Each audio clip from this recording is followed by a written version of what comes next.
Right guys, quick build thread. Just, I've already stuck it together. All the pieces, I've already flung the bits on, but I've dismantled it just to do a quick build video on it. It's really easy to go together. Your wing tips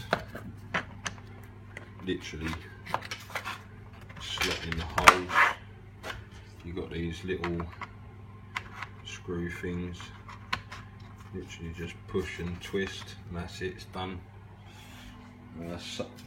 These vertical stabs just slot into the little slots right about there.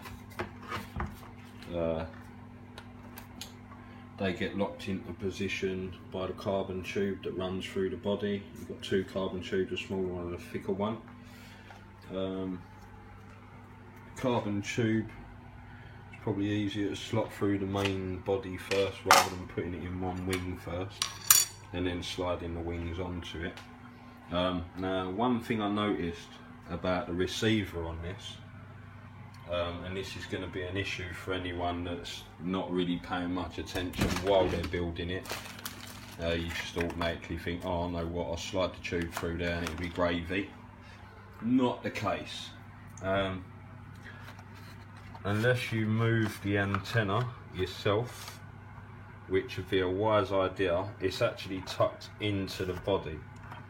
Right, so anyone thinking, oh yeah, I'll just stick it together, move the antenna if it is in there like that,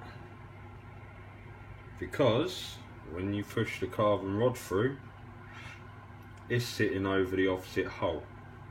Now where I've just moved it, it's moved from where it actually was, but if it's sitting over the opposite hole, when you put the rod through, you're going to think, oh it's a little bit stiff, try and push it and you're going to cut your aerial, or damage a little circuit board that's attached to it, which is no good really.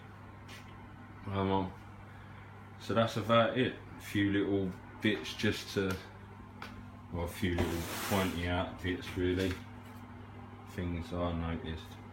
But other than that, build quality is not too bad. The some of the transfers, the decals are a bit naff, but can't grumble for that. It's only a transfer after all. And yes, it's really easy to build. You get different camera mounts with it. Obviously, most of you will recognise what goes there. You've got others for like things like a run cam or something like that. Got this particular one that's got some chunky ass weights on it, but that's probably for a smaller FPV camera by the looks of it. And then you got this weird thing with, I don't know what that's all about, but it's got a cross shape in the back of it. I've yet to read the manual, to be honest with you, but I thought, nah, I'm going to go straight in, take it all out and have a little gander. I'm imagining, well no, it's obvious, it's for that. That's your cover, it goes over the top of it, whatever face you decide to use, that just holds it in position like that.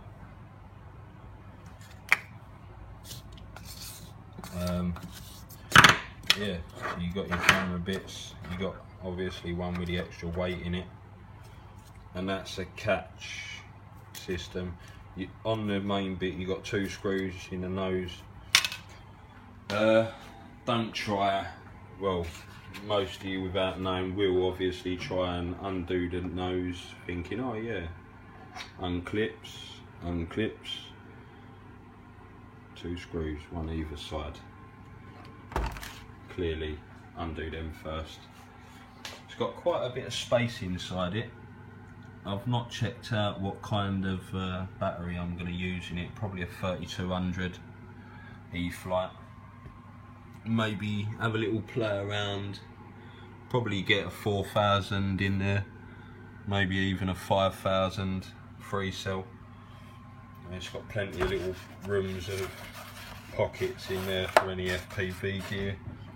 It's got a servo placement here.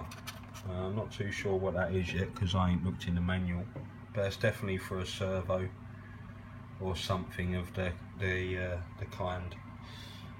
So yeah, interesting.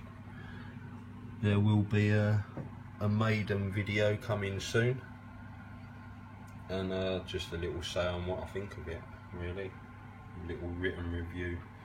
It's got a port there on the side of the wing as well, which I'm thinking could possibly be for maybe a camera, or I actually don't know. It could be for a little port tube thing for airspeed sensor or something. There ain't really no images to tell you what it's all about. It could actually be a cooling inlet for maybe an FPV rig, because it does lead into that little compartment. So yeah, it could be cooling for the FPV. Other than that, yeah, there you have it.